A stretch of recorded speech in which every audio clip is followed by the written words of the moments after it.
Alors lui, là, il s'appelle Pierre-Alain Cotineau, il a 32 ans, il est assistant familial et le pompon du pompon, candidat de la France Insoumise et par la même occasion militant LGBT. Alors qu'est-ce qu'il a ce mec-là? Il est accusé de viol d'une fillette de 4 ans, lourdement handicapée et médicalisée à son domicile, et les faits se sont déroulés à Nantes.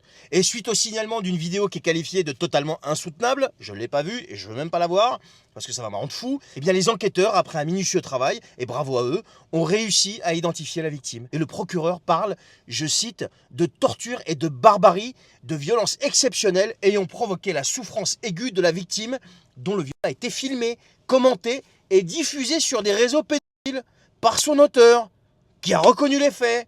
Et attendez, c'est pas fini. Selon le journaliste Amaury Bucco, le suspect faisait régulièrement des babysitting et a accueilli des mineurs étrangers chez lui et avait l'habitude de se rendre à l'étranger, notamment dans les pays du Maghreb. Et il y a quelques mois, on pouvait lire sur son Facebook, à ce fameux Cotineau, je cite, « En tant qu'assistant familial, je suis quotidiennement engagé dans le bien-être et le développement de l'enfant qui m'est confié. » Ça, c'est ce qu'il écrivait lui-même il y a quelques mois sur son Facebook.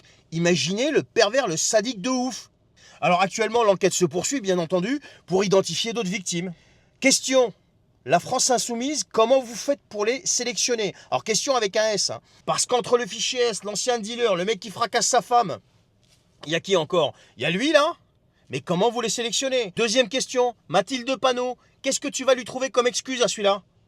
Parce que tu avais trouvé des excuses à Boyard et à Arnaud, mais là, qu'est-ce que tu vas lui trouver comme excuse à celui-là? Non, non, j'ai vraiment envie de savoir ce que vous allez nous trouver comme excuse là. Est-ce que c'est la faute du Rassemblement National là par exemple? Ou de l'extrême droite ou je sais pas qui?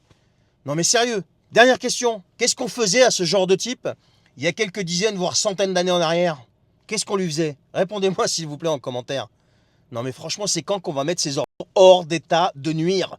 Hors d'état de nuire. Et arrêter de leur filer une deuxième chance quoi.